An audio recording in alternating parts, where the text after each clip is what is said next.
Here's your body, Captain. Some people might say you've never looked better.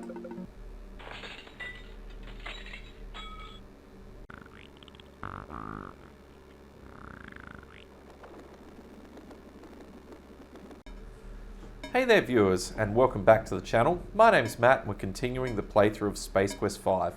Where we left off was we have just rescued Beatrice from the planet Thrakis, where the Goliath's crew had ambushed her, and we've placed her into cryogenic suspension over here to slow the mutations as a result of her getting sprayed with some of the pucoid material.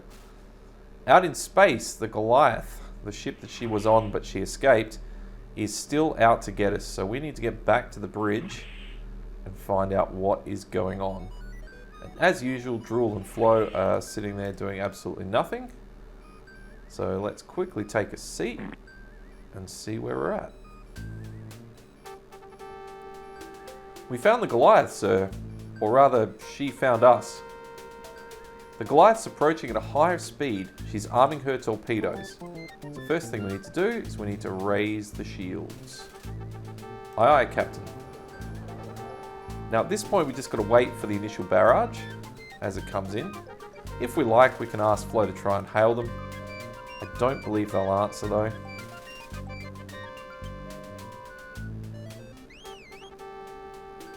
No response, sir. Perhaps their comm system's out. They shot at us. A brilliant observation, Flo. Well, don't just sit there, Captain. Do something. She's coming around again. So I'm just going to really quickly save it here. And I'll call this one Matthew Goliath. Alright. So we need to take evasive action. Otherwise we just get blown up. But sir, that will take us directly into an asteroid field. It'd be suicide. So what should we do? Okay, let's risk almost certain death in the asteroid field. I'm feeling lucky today, boys. I think we can take the Goliath. Or let's just sit here and maybe they won't notice us. I'm feeling lucky today. And let's just fire. Whoops, not that one. Weapon systems not operational. Oh, that's not a great idea then. Has the science officer got anything to say? No, that's Cliffy. Now let's see if we can cloak the ship. Nope, not hooked up yet. More power? She can't take much more of this, Captain. I've always wanted to say that. Anything else? No, you're pretty useless. Maybe WD-40 can do something. What function may I assist you with, Captain? Recommendation? I recommend we leave the area as rapidly as possible, Captain Wilco. Scan for ships. The Goliath is coming around for another pass, Captain. Her weapons are fully charged. Yeah, we're not in a good position here.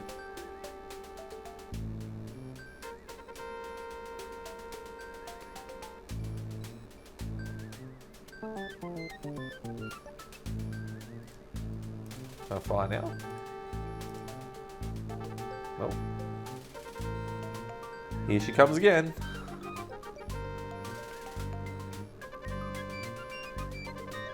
They give you a lot of chance to rethink your actions here.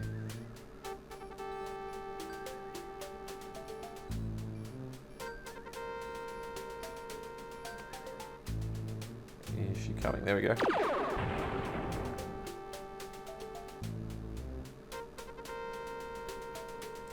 Yeah, if we stay here, basically, it'll just keep coming around and around, so let's move it on.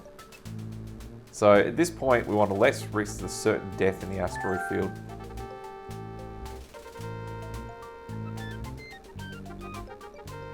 I was kind of hoping, like in Space Quest 4, you get a really humorous thing with the Goliath just blowing us out the water in space, but it looks like that's going to take a while, so we'll move it on. We're being hailed by the Goliath, Captain. Putting it on screen. Hello again, Wilco, you insignificant little pimple on the behind of humanity. Speaking of pustules, Quirk, you've never looked better. Ah, you pathetic fool, you've no idea what you're up against. I'm going to puke out the entire galaxy, starting with Starcon. Not if I have anything to say about it. Ha, your puny ship is no match for the Goliath. Au revoir, broom jockey. The next time we meet, you won't be so lucky.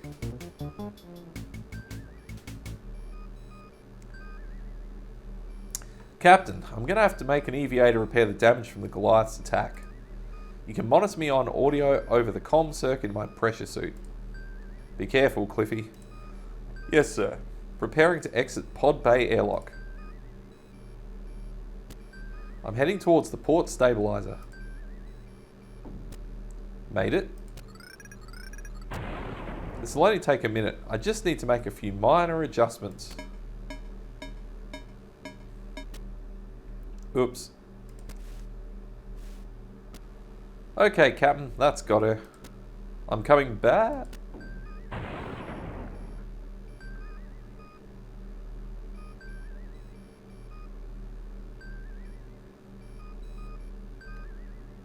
Say, Captain, am I just seeing things? Or is that gentleman floating out there in space with a surprised expression on his face our chief engineer?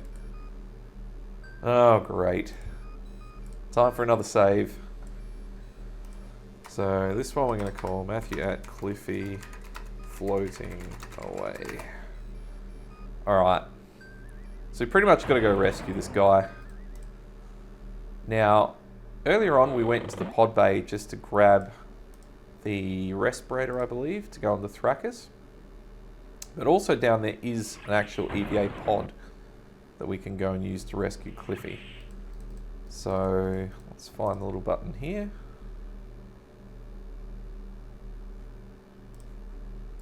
And down the elevator.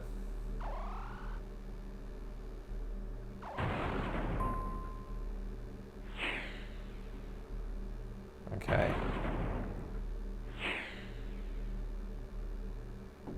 The first thing we need to do is we need to rotate the pod.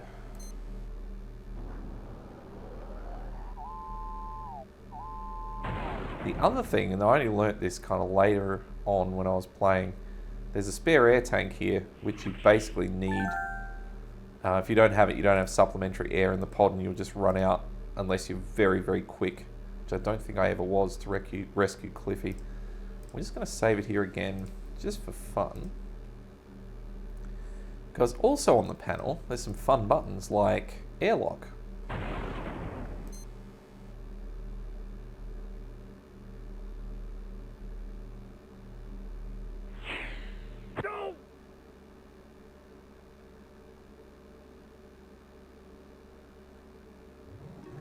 Nice move, Ace. Really spectacular. So yeah, that's a bit of a fun one. Again, unlike Space Quest 4, there's not a huge amount of funny things you can do like that in this game, but that one always stood out. But yeah, we've got the air tank, that's the main thing. Otherwise, as you'll see in just a second, we have limited oxygen. And without the extra air tank, it runs out really fast. So, on the screen here, we have our green dot, which is the Eureka, and the red dot, I believe, is Cliffy. And we can maneuver the pod around with this left-hand control. So the first thing we're going to do is we're going to get it so we're dead in line with Cliffy. Then we're going to move forward. Now, this is a pain on faster computers, but on a 386, this is actually not that hard. So the trick is we want to get it as close as we can and as centered as we can. Okay, and then when we get there, we're going to raise the arm. Where are we? There we are. And then open the claw. The trick to this is you've got to get it so it says target in range, which can be a bit tricky sometimes. And you can also see on the display readout as I'm trying to do this, the oxygen levels going down as well as our fuel level. I don't know why we're not quite in range at the moment. Maybe just need to back it up a little bit.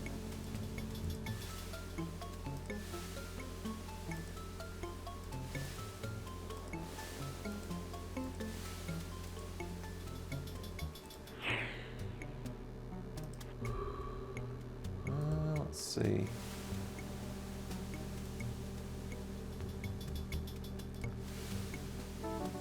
Oops. So now he's directly behind us.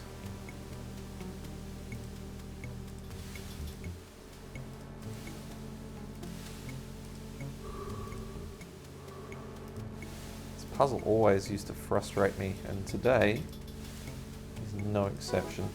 There we go. So now we've got to get the claw. So Cliffy's been successfully grappled. Now all that remains is to make it back to the Eureka if you can find it. I believe it's dead in front of me. There it is. The only problem is we're running very low on fuel. So let's just see if we can make it. So all we got to do is get that green dot and just go for it. So there's a... Oh, damn. If this pod run on stupidity, you'd have nothing to worry about. As it is, you've exhausted your fuel supply and are caught in the gravity well of a nearby planet. The rest of your life should prove to be short, but exciting.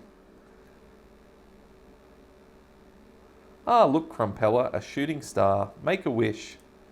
Okay, Slep, I wish we'd discover someone else out there among the stars.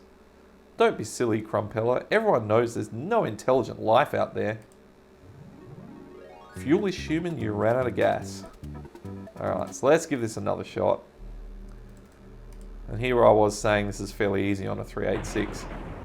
It's fairly easy if the game allows you to, I guess, get the little target and range thing to come up easily. Alright. So what we can also do, we can kind of just back it up a bit. You can do this any sort of way you want, really, as long as you get to the red dot.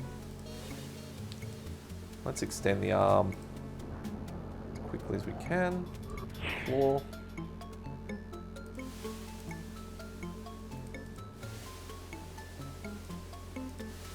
There we go. Oh, almost had it. Perfect. Cliffy's been successfully grappled. So now we can just plunge her in reverse. Square it up a bit. And there's the Eureka. Good flying, Ace. You've returned to the safety of the Eureka. No!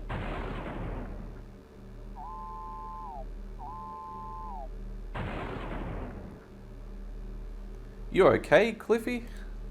Just give me a minute to rest and catch my breath, sir. Thanks for pulling my butt out of the sling again, Captain. That's 2 I owe you. Think nothing of it, Chief. Okay, I won't. But you need to get us out of here, sir. I don't know how much longer the Eureka can stand the pounding she's taken. Alright, so another quick save. Oops, not a delete. Let's put this one with Cliffy. I wonder... Let's just use the control panel. If I hit the airlock again, does Cliffy get sucked down into space? Captain, are you crazy? We'll get sucked down to the deep void of space. Okay, doesn't let us do it. Elevator door then. Alright. So now I've got to get out of this asteroid field before it kind of takes its toll on the ship.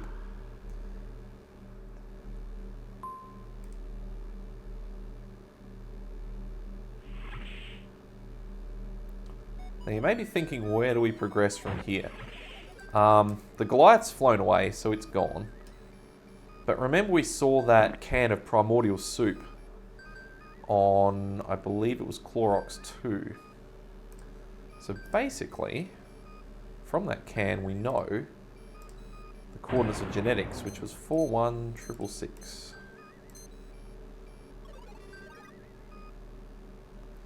Coordinates locked in, sir. Ready to get underway.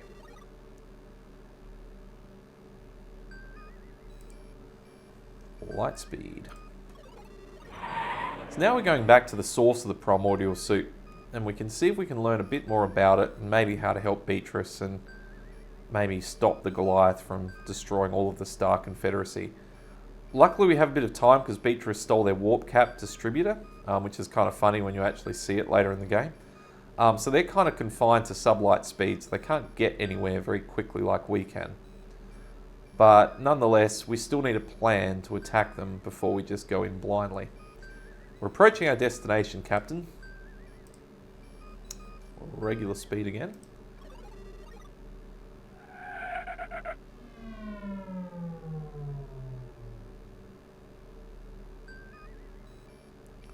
Alright, we've got this dome.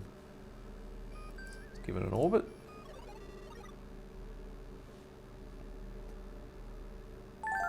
Okay. Let's try and hail it.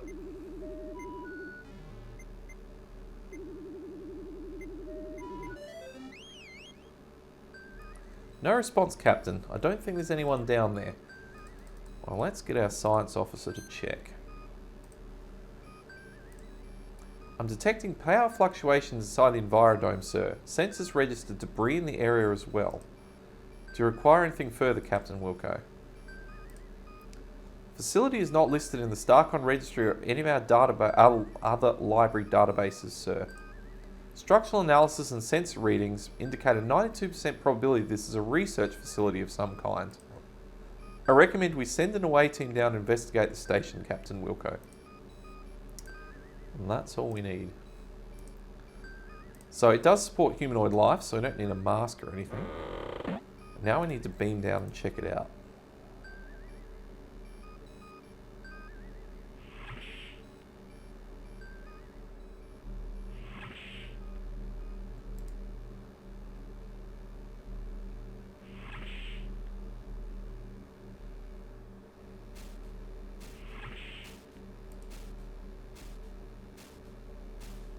Alright, so what we want to do, get one of those.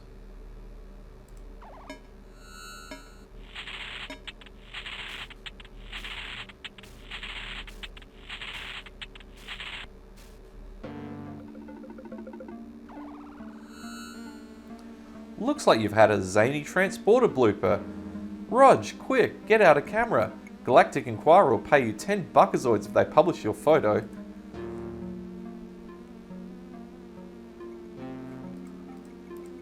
It seems the fly may have gotten the best end of the exchange, though. Not by much. So we've been morphed with a fly. So our head is stuck on the little fly here, and you can see our icons change to fly. And our body has been morphed with the head of a fly, and it's gone buzzing off, flapping its arms behind this rock. Now you can see you've got the communicator down here. We can fly onto it, but we can't do anything. We're not heavy enough. So here's the tricky part. If we fly kind of over this pond, see this fish kind of jumps up at us? What we need to do is we need to get the fish to jump up at us, but close enough to the water's edge that it lands on the communicator. There we go. Hello?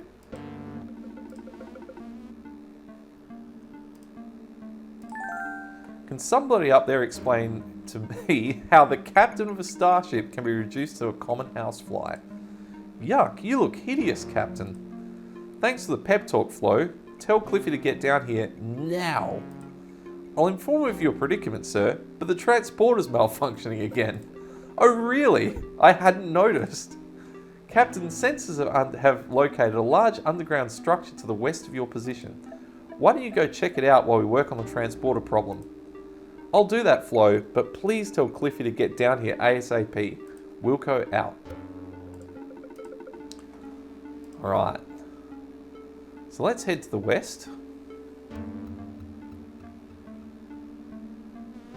You can kind of see there's this rock door thing over here, and there's a little key card.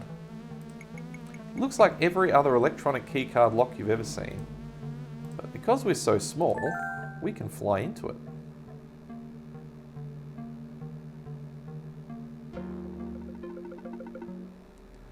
Now notice there's these little laser beams going through here, and if we interrupt one, see how one of the tumblers moves out? But if we interrupt this other one, nothing happens. So that one moves the tumbler, that one doesn't. That one doesn't. That one moves the tumbler.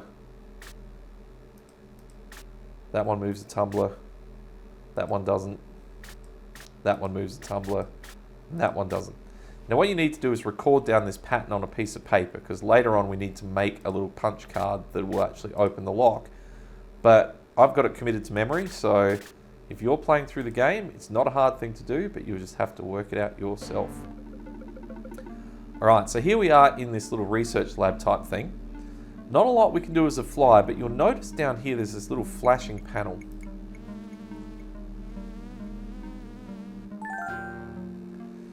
Danger, emergency jettison sequence activated. Dome jettison will occur in 0 minutes, 0 seconds. Jettison is complete.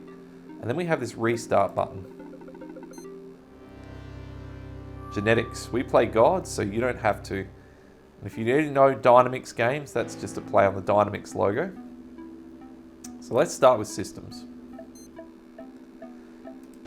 So if you go Dome 1, data link non-functional, Dome 2, data link non-functional, and Dome 3, operational, standby power, backup computing systems are active. So remember when we orbited, there was only one dome. There's not Dome 1 or 2, they're gone. And that's what that jettison was about in the first screen. So you can just see there is our body with a fly's head crawling into a dumpster, so that's fantastic. Camera 2 is where our little communicator is. And camera 3, you can see Cliffy and WD-40 beaming in. It's about time Cliffy fixed that dang transporter. I'm going to have to bug him about this one for a long time. Classic. While we're here though, we can just see all of these other things. Saves a little bit of time later. It's activity log. So station OU812 was activated at this time interval up here, 1821.20. User 453 logs into the mainframe. Astra Chicken 3 Henhouse of Doom program was initiated. The program was then terminated. User 453 logged out. Level 3 auto security alert issued of a comlink failure, and then it was overridden with another 453. A level 1 priority alpha security alert occurred, intruders. An auto fire suppression system activated in Shuttle Bay 1. There was a structural integrity failure and Dome 1 was depressurized. System failure, mainframe offline. The backup internet was activated. Emergency computer systems activated. System power failure, emergency power activated again. So notice there was an intruder alert and there was a suppression system in the Shuttle Bay 1. Remember the colonists from, what was that planet called? Mental blank at the moment, but the planet we had earlier, Clorox 2. Remember they stole a shuttle. So it looks like they came here too. Then we had an emergency evacuation, abandoned station, authorization verified. Emergency scuttle program acted for Dome 1. Destruct failsafe was reached for Dome 1. Scuttle activated for Dome 2. Also completed. Dome 1 was jettisoned and detonated. Destruct failsafe was then reached for Dome 2. Scuttle program was activated for Dome 3. Dome 2 was jettisoned and detonated. Dome 3, the scuttle procedure was aborted and authorization 999 was verified. Power was stabilized and the Dome jettison sequence was activated locally, and then it was sealed and basically the jettison was halted. I don't exactly know why it was halted like this. It gives the game some continuity, but somehow this dome survived. But all the others were destroyed. Now the fun part, projects. This gives us some context into basically what this primordial soup is. So primordial soup, feasibility study of metabacterial transformations in terraforming and space colony applications. The goal was to create a survivable and highly adaptable metabacteria to enable terraforming on planets currently unsuitable for human habitation. The metabacteria will serve as a base for an artificial food chain on selective plants, synthesizing complex proteins as a natural byproduct of its metabolism. To put it in terms of the layman, it will eat poison, giving off water, oxygen, carbon dioxide, and producing a rich organic base that other introduced organisms can feed upon. In essence, metabacteria will create a living primordial soup. Experimental summary. After 3 months of preliminary trials, the bacterial strain Caseus velox has shown the greatest promise. The vigour of this species is impressive and its astonishing reproductive rate makes it an ideal candidate for our purposes.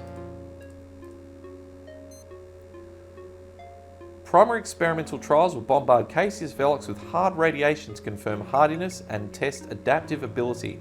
Placing a petri dish of the bacteria behind a computer monitor for a period of hours will expose it to hard radiation conditions similar to those on an uninhabitable Class D planet.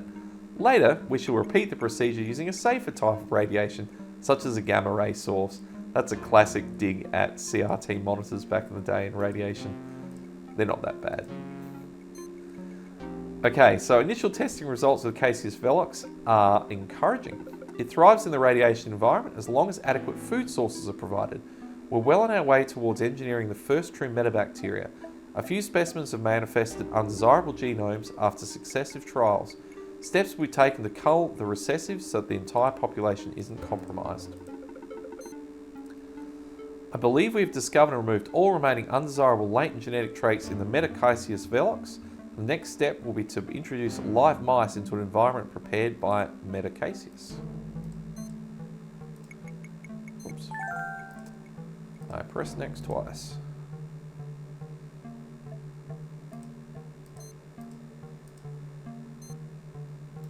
Yeah, well, sucks being a fly. Okay, next. There we go. Several subjects have demonstrated teratogenetic side effects as a result of ingesting the primordial soup gestalt. The mice have turned into slimy, foul-smelling, bad-tempered meta-rodents with attitudes. It seems the Metacaseus has infected the DNA of the mice, much like a virus. This is an unprecedented event. Further study is indicated. The experiment is not progressing well. Several test subjects are being mutating wildly. The morphology of the creatures is singularly unrodent-like. They resemble nothing so much as an ambulatory piles of goo with teeth. The only thing which appears to have any effect on the infected specimen, short of killing it, is the application of extreme cold. At temperatures below -200 degrees Celsius, cell mutations are slowed dramatically. Where did we go wrong? One of the metamice bit and infected one of the lab techs today. We're putting him into cryogenic hibernation to slow the progress of the disease, but I'm afraid that without a cure, his chances of survival are non-existent. The experiment is a failure and is scheduled to be terminated. Now what am I going to do? I've got an entire warehouse full of this slop, HH. So this makes sense. They've got a warehouse of this stuff and they need to get rid of it. So via the Alien and Captain Quirk, they've been dumping it on these planets, but unfortunately people have gotten then infected, of which, again, Clorox 2, they've taken off, they've come here, stolen what's remaining of the primordial soup, then gone to the Goliath, taken that over with the aim of basically spreading it all over the galaxy. For those who've watched Star Trek before, you may also recognise this as a parallel of the Genesis device developed by Dr. Marcus, except instead of basically, you know, being genetic material, that one was more of some sort of atomic device that terraformed the planet. But the same thing happened. Basically, there were so many side effects from it, the planet basically blew up and nothing good came of it. And it could also be weaponized too.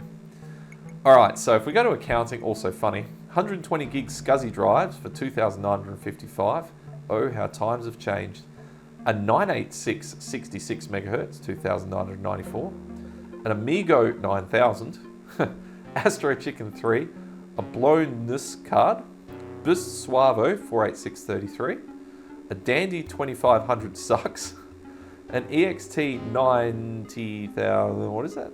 90,000? No, 900,000 BD modem, an AHP Ramjet scammer, a J50 keyboard controller, and my favourite, the Rames T Quirk, $50,000 for a bribe. Another 2 Rames T Quirk entries for further bribes, some Corona Ale, a Laser Pet 3 instead of a laser jet, liquid nitrogen cans, Madame Zorba, whatever that is, Max LC, a Mitsuzuki monitor, Ninjitsu 520GB SCSI, novelty teeth, a phony camcorder, and programmer cubes. A radial video adapter, a radial video interface, Raptor 213 meg IDE drive, recorder transcriber, a refrigerator, Sprintel Netport Bassett, Target 64 board, Target board, Wowtech scanner, X-ray machine, a Z80 keyboard controller, and a contour chair. So I think most people here will be pretty familiar with all of the puns on these ones. If I can get to the previous. So, you know, the Dandy 2500 sucks as a Tandy. The Amigo is an Amiga, that sort of thing. There was one in there about a laser printer. Which one was it? The Laser Pet was a laser jet. So yeah, a lot of fun little facts in here. So that kind of does it from here. So we've got the context of what's happened, and we can see a bit of history that's led to this point. So now that Cliffy and WD-40 are here, we can now get ourselves turned back into a person. We have to be a bit careful first, because if you don't do this quite accurately enough and you buzz around Cliffy, or that fly, he'll actually swat you out the air and kill you. Trick is you want to land right on his nose.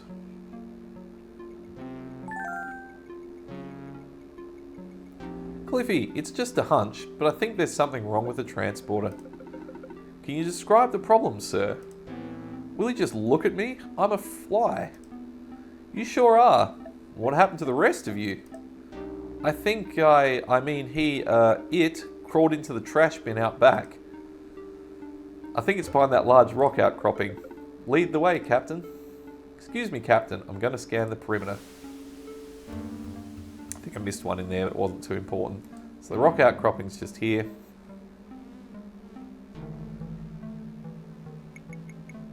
I always love the graphics in this Envirodome. It's very rich. Here's your body, Captain. Some people might say you've never looked better.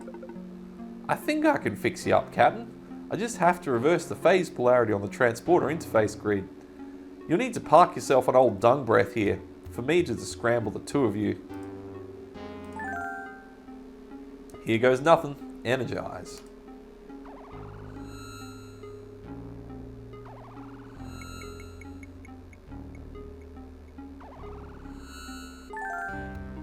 Boy, Captain, I'm sure glad you're back to normal. You're really starting to bug me. Ha! That's not funny, Chief.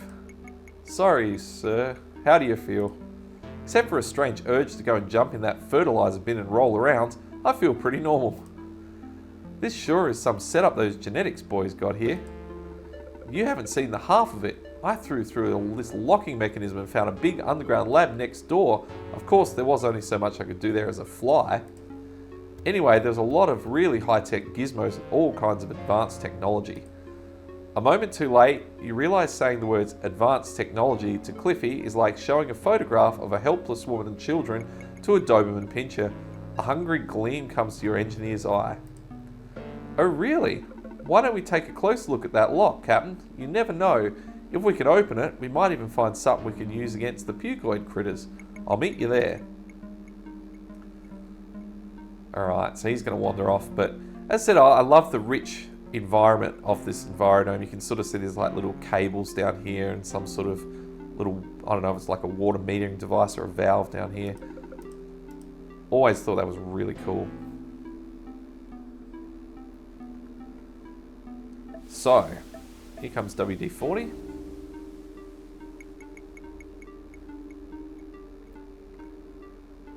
Perimeter secured, Captain Wilco. Here is your communicator, sir. I located it during my scans of the area. Thanks, WD-40. I believe I can be of most help back on the ship. Please beam me aboard, Cliffy. Alright. Now, just do a quick save just in case I mess this up. It's pretty unlikely, but this will be on... Okay, so if you mapped out the pattern from the little laser pin or keycard thing, whatever you want to call it in there, you notice earlier in the game I took some hole punches, or hole punch, and we also got this business card. So we're going to do the classic, let's make our own. So it'll ask you where do you want to punch, and you've got a grid of 3, 6, 9 locations. Now, wherever the laser beam did nothing when you walked underneath it, you need to punch a hole. Wherever the laser beam opened a tumbler, you need to leave it blank. And the pattern is super easy. It's literally just like a 5 on a dice. Just like that. And then, in we go.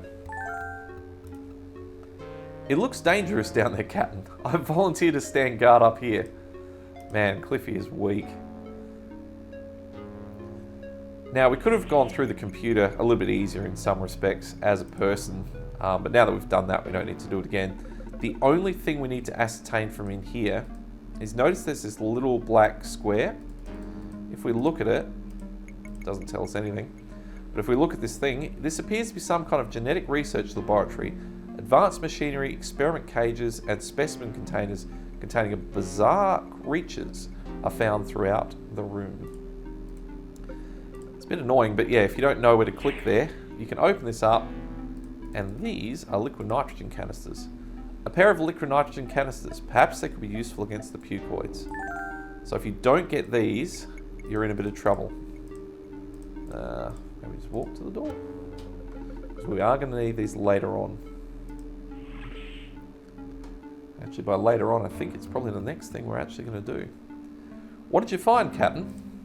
I've discovered the pucoids have a critical weakness. They can't stand the cold. Extremely low temperature temporarily halts the molecular action of the primordial soup that causes the mutations. Does it reverse the process? I'm afraid not, but at least it's better than nothing. Did you find anything else? I found a couple of canisters of liquid nitrogen. Great, give them here. Maybe I can rig something up to use against the pucoid critters. I sure hope so, Cliffy. Well, Captain, I think we've done all we can here for now. Let's head back to the ship. And he's dead right. There's nothing else we can do here. So we'll beam us back now, Captain.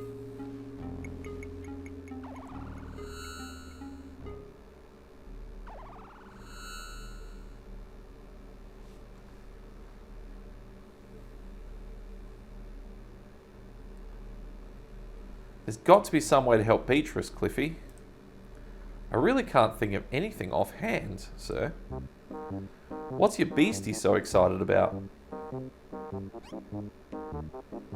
I think he's trying to tell us something. What is it, boy?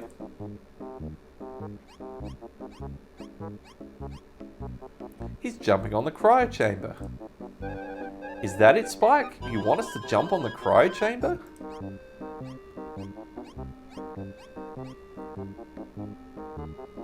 I don't think so, sir. Now he's jumping on the transporter.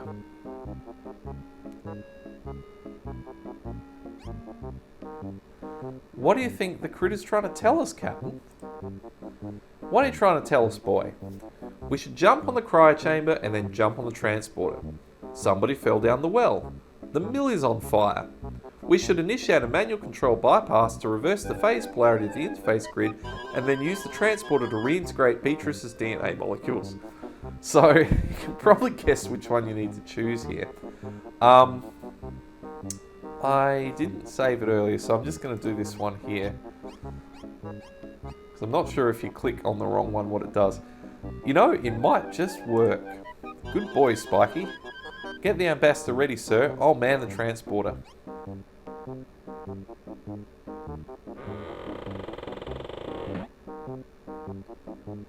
Alright, so we've got to put Spike back, which he does automatically. Cool. Okay, so now we can definitely have a little bit of fun. So let's go back at ship. So there's more than a couple of ways you can stuff this up. First one, which is kind of hilarious, is if you just pick her up. She's really going to pieces for you, Rog. Beatrice really went to pieces on you. She now lies scattered on the floor in handy bite-sized chunks. So what we did wrong there is we didn't defrost her. So that's not how you're supposed to do it.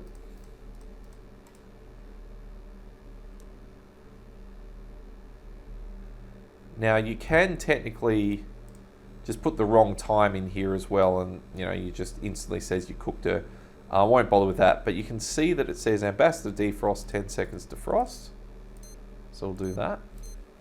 But you can kind of see she's starting to turn a bit ripe, and the pucoid, or the, what do they call it, the primordial soup is starting to take over her body. You've successfully defrosted B. There's not much time to save her, so whatever you're going to do, do it quick. So this is where it also can get kind of funny. So if you now take her out, I think if you just kind of loiter here,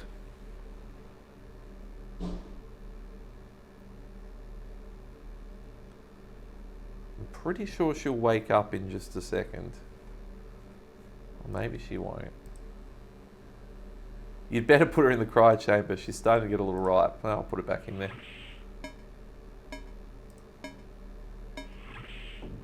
I thought there was a way that she'll jump out and basically do something. Let's just try and wander out. You better figure out a way to cure B. She's getting ripe rather quickly. See, if this was Space Quest 4 and you did that, it would just be like instant. She would jump out and get you.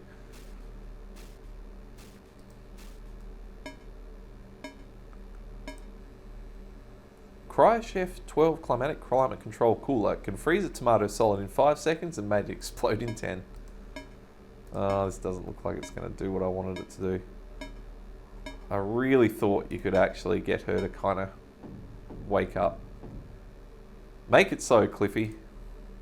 Okay, Captain, in just a minute, I've got to make some minor, delicate micro adjustments to the transporter.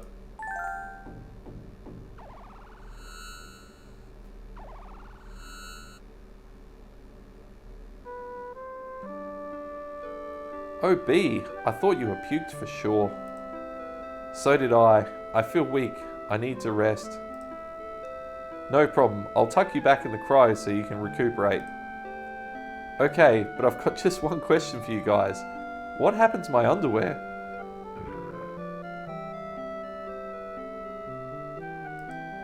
Oops, excuse me, Roger.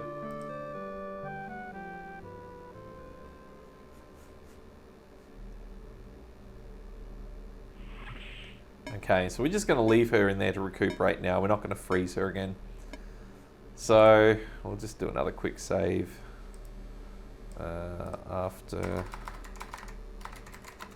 fixing B. All right. So what do we do now? Well, we've got a cure, so that's good. And we've also got the liquid nitrogen, which is a bit of a short-term stopgap we can use to slow the pucoids down. So I think it's time we find the Goliath and we give this a shot.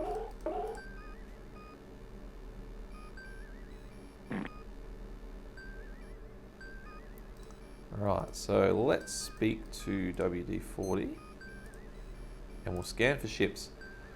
So the Goliath is currently in the vicinity of Gingivitis, sir. Do you require any further things? Nope, I don't think we do. So that is all. Yes, sir. Okay. So now we need to get the coordinate book out yet again. So let me just go over here. Alright, so we need to speak to Drool. We need to lay in a course.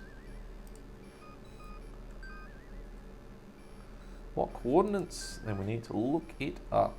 Okay. So, thumb through the book here. Alright. Okay, so gingivitis 81100.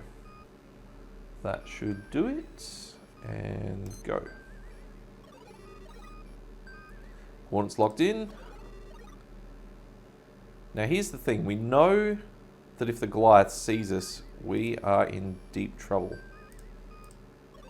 But remember we stole the cloaking device from WD-40's ship. That is going to come into use very soon, and if my memory recalls, and I'm sure it does, the cloaking device is already installed at this point.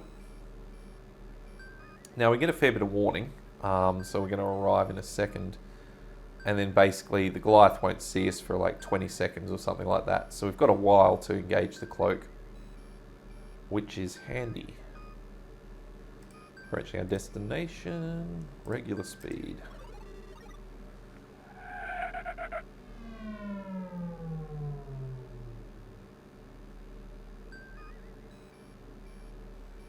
We're approaching the planet Gingivitis. Sensors have detected the presence of the Goliath in the area, Captain Wilco.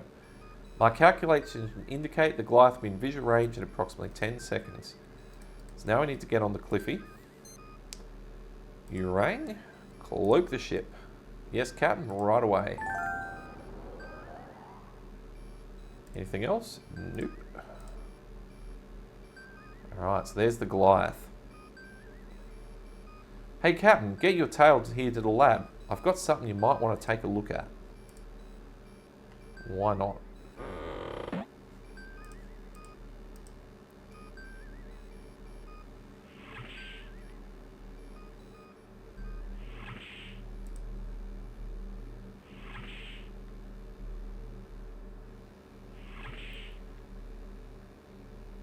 Okay.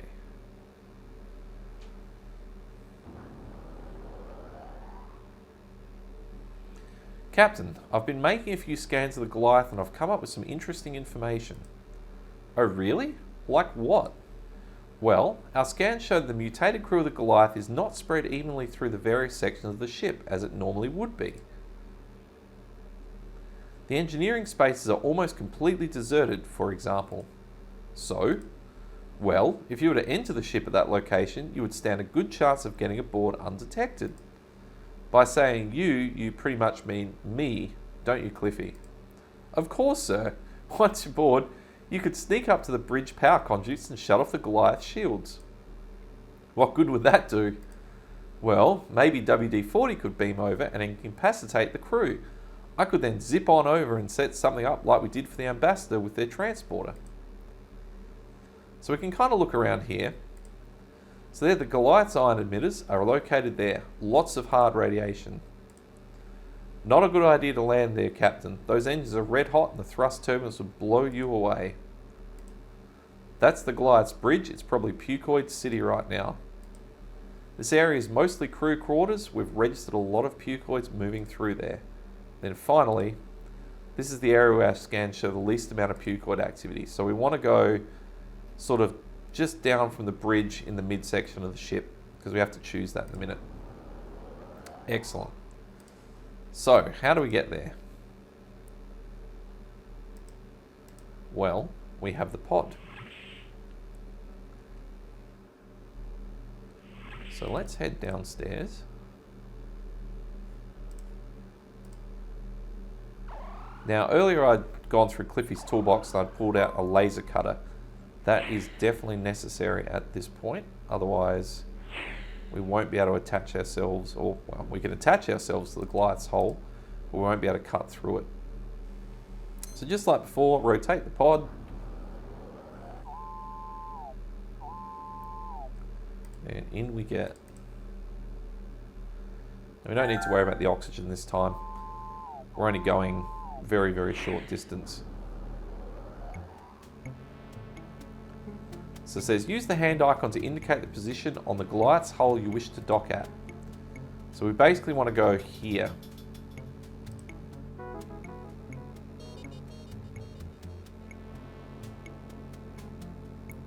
If you go to the wrong spot, basically you cut through the Goliath's hull and a Pucoid just appears immediately. So we can open up this little airlock. And we use this guy.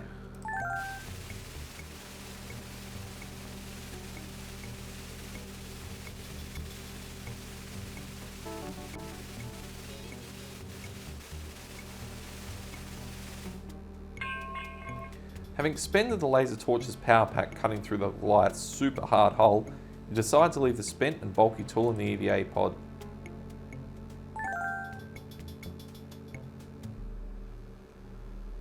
Alright, here we are. So let's give this a save.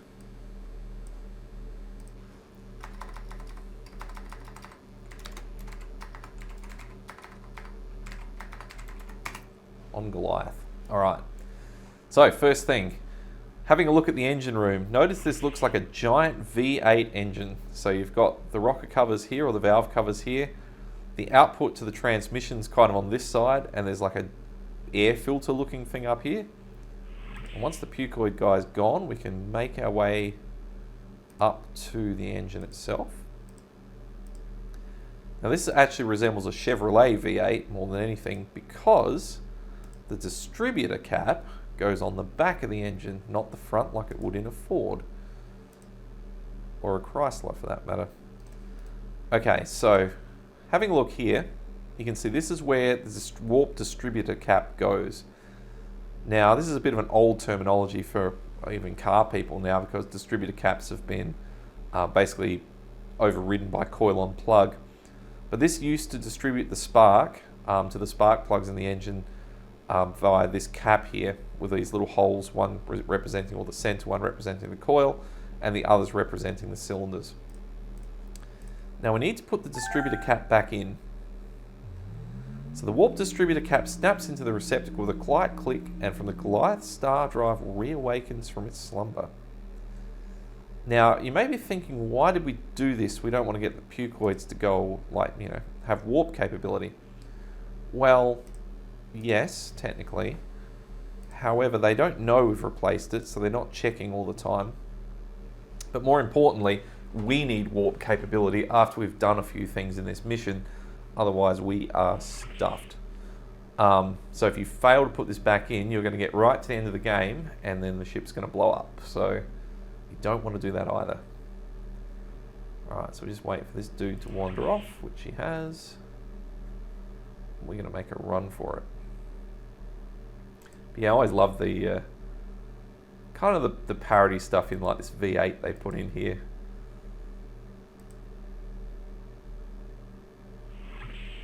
But yeah, unfortunately engines do not look like that anymore in modern cars.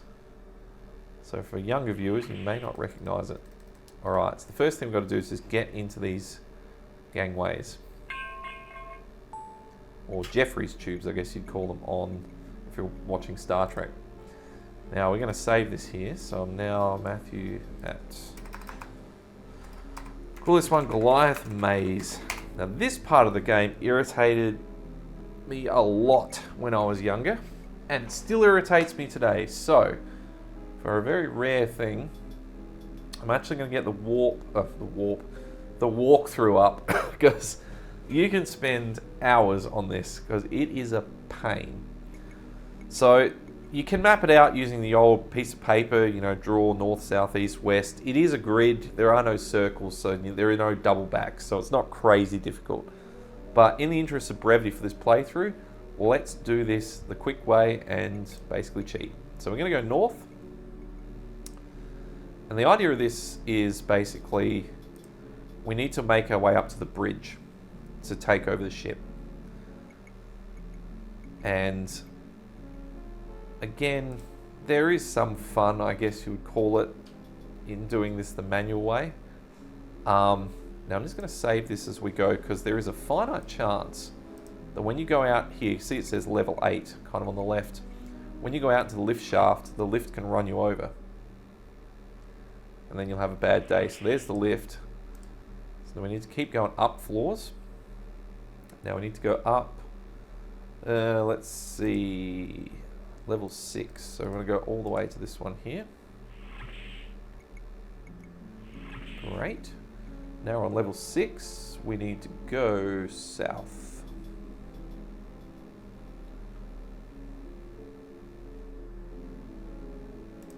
Many, many years ago when I did this too, I had what was basically, I guess, a folder. And in the folder I used to put all of my like solutions to these, like my maze solutions and you know, little hints, ways to solve puzzles, that sort of stuff. Occasionally a walkthrough or two that I'd print off. But unfortunately, that folder has been lost to the sands of time, because I could have technically used it for this.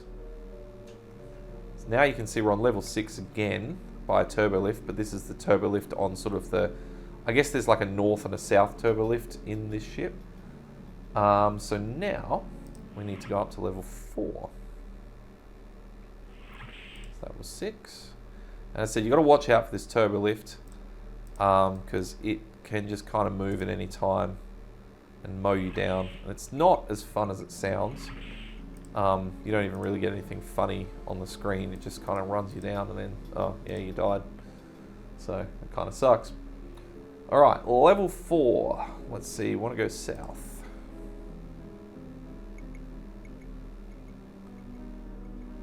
Occasionally you'll see Pac-Man when you're doing this too, which is kind of funny. Doesn't happen super often.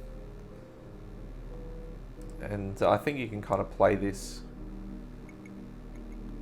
I think like probably 10, 20 times over and not have it happen. But maybe we'll see it today. I don't know. Maybe not.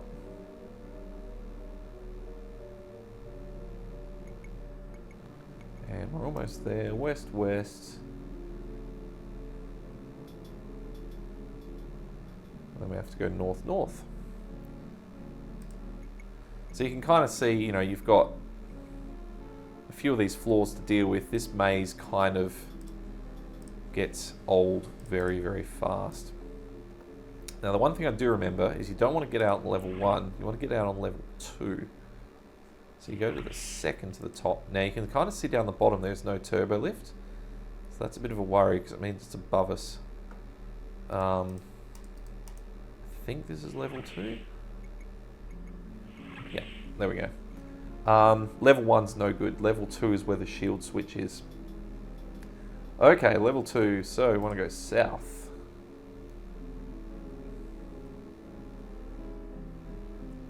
South again. West.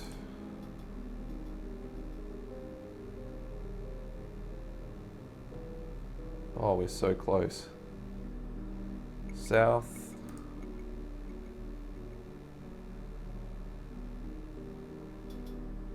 East.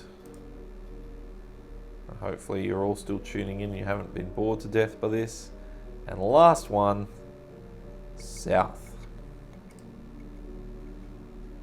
Okay.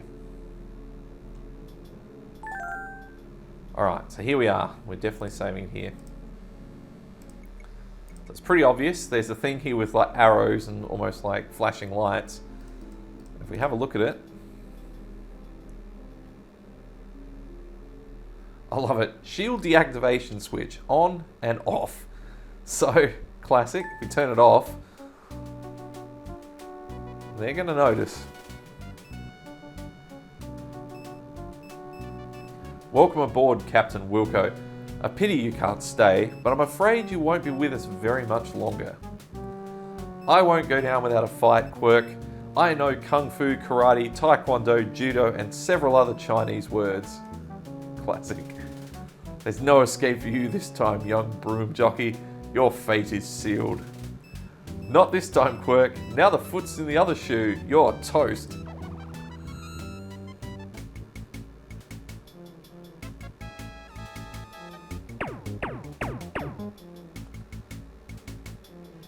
Okay, so now they're all frozen. I've temporarily frozen them with my new liquid nitrogen blasters. We must quickly make our way to the transporter room where Cliffy awaits.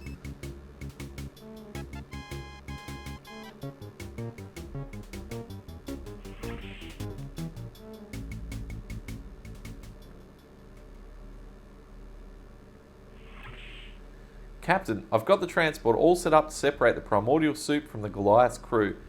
Quick, hide. Not like that, Captain. Hide over there behind the bulkhead and give me a signal as soon as the pucoids are in position. Now all you got to do is you got to wait till they're all on the transporter pad and they're all not moving. Now, Cliffy, if even so much as one of them is stepping, even if they're on the pad, they'll just walk straight off and shoot you. That's got it, Captain. I've beamed all the pucoid material from the crew out into space.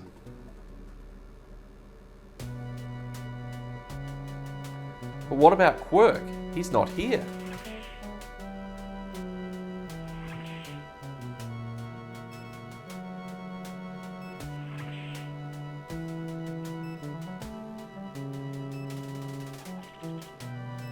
This is Captain Wilco. Go ahead, Eureka.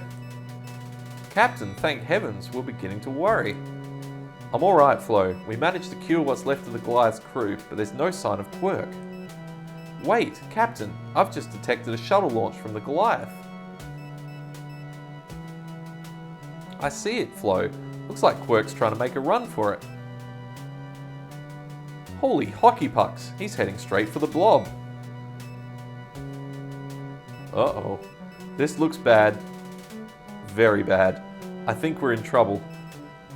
Okay, so is there anything I can do, Captain? So we can call Cliffy and tell him to beam me over to the Eureka. Don't worry about it, Flo. I'm going to fire up the Goliath's phaser banks to zap that quirkoid blob creature into pure fritters. Or I think we can ride it out. That blob thing doesn't look that dangerous.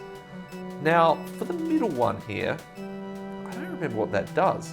Alright, Captain, good luck. Eureka out. Okay, here we go. Now, I wonder which of these thingamabobs fires the lasers.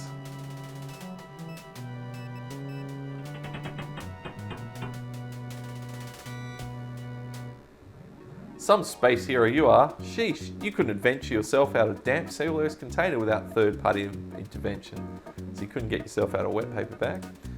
Alright, so that is not the way to do it.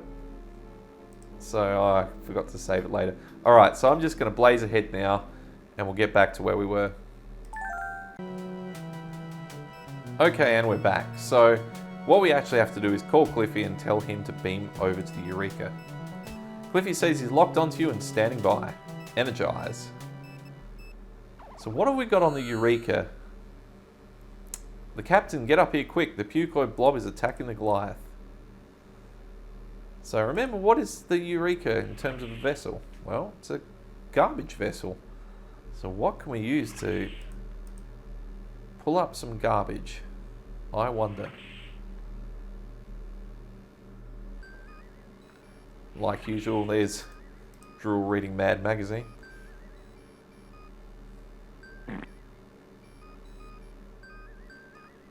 The Goliath's hull is nearing structural failure, Captain. She's going to implode if we don't do something. So the first thing we need to do is get the blob's attention. Decloaking, sir. Locking weapons. Eat plasma, blob face.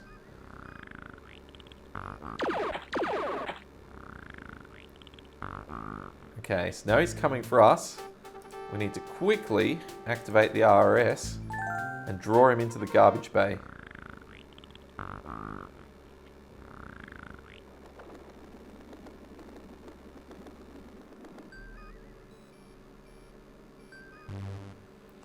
We've got the blob aboard, sir. Containment fields are holding at 200% capacity, but they won't last long. We're losing power, sir. The ship's going to fall apart at any minute. So we now need to abandon the ship.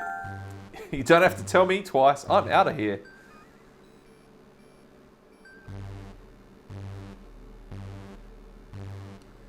You're a brave man, Captain, and in case you don't make it out of here, I want you to know, except for a few minor incidents, which I won't go into right now, it's been an honor serving with you. Classic. Right, now we need to sit back down. Now is the time. We need to use the self-destruct.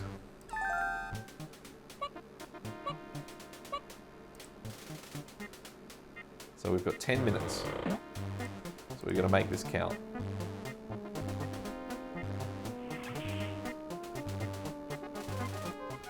Alright, so that thing is absolutely straining at the bolts. So like usual, the crew have just left you here. You can see B is like frantically trying to get out the chamber. So let's get her out. Woo, I'm glad to get out of there. How come all those pretty lights are flashing? What's going on? Not much, except that Eureka has sucked up a giant pucoid blob creature and is about to self-destruct. That's nice. I think you might still be, I think you're still a bit woozy, B. Whatever you say, dear. Alright, now as a matter of protocol, I've got to pick Spike up, which is a bit of a frustrating part of this game. Because otherwise it'll say, I don't want to leave Spike behind. But you'll see why it's frustrating in just a second. So let's get on the transporter. Oops. Energize.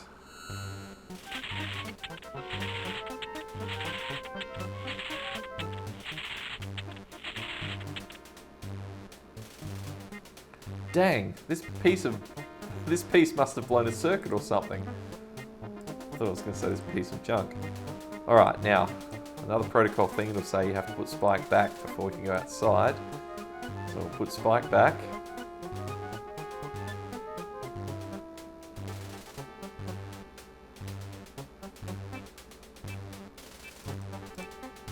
lid. Back out we go. Now the fuse panel in this ship is in this barrel-like thing, just out here in the corridor. You can see this thing is really starting to struggle at the seams.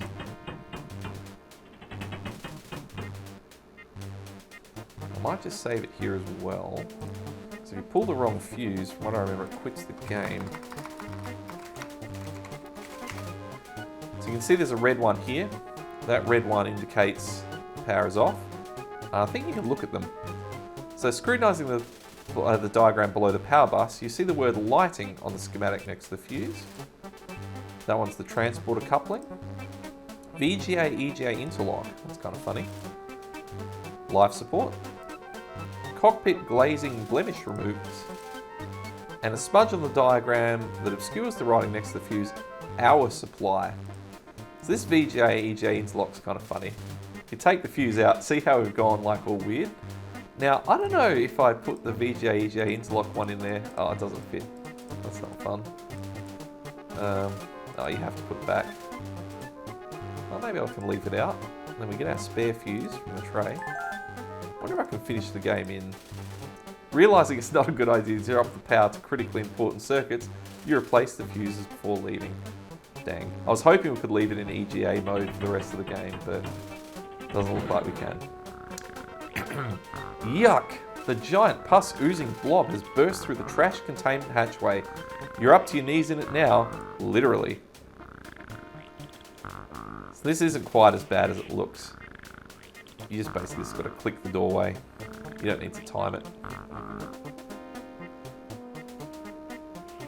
Now, whoa, that was close. I'd hate to try that again. I'm not sure if the transporter is working right. You better go first, B. Oh, Roger, you're so self-sacrificing. Good, she didn't get killed. I guess the transporter checks out. Oh, that's classic. I love the little humorous things they put in like that.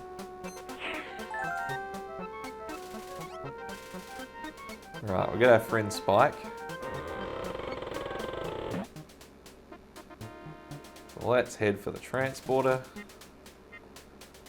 And energize.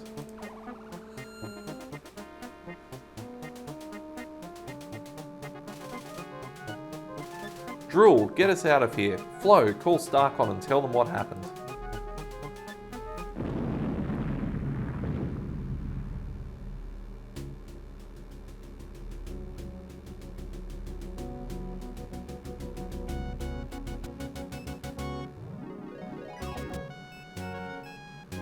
Congratulations, crew. A job well done. You deserve most of the credit, sir. Yeah, without you, we'd never have beat those puked out mutants. Oh, Roger, you're the greatest. I can't believe I ever doubted you. Laying a course for Starbase 22, Droodle. Prepare to make the jump to Haver speed. Buckle up, everybody. Engage.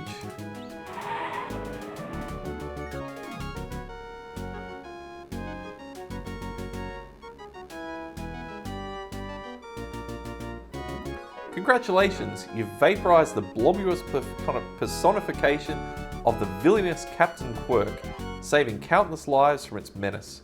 Fighting back the tremendous urge to plot a course to Disneyland, Roger and his loyal crew make their way back to Starcon. And so ends another chapter in the continuing adventures of Roger Wilco. Stay tuned for future episodes of our courageous custodian and his crew as they continue their quest to clean up where others have gone before. Okay, and that brings the end of Space Quest 5.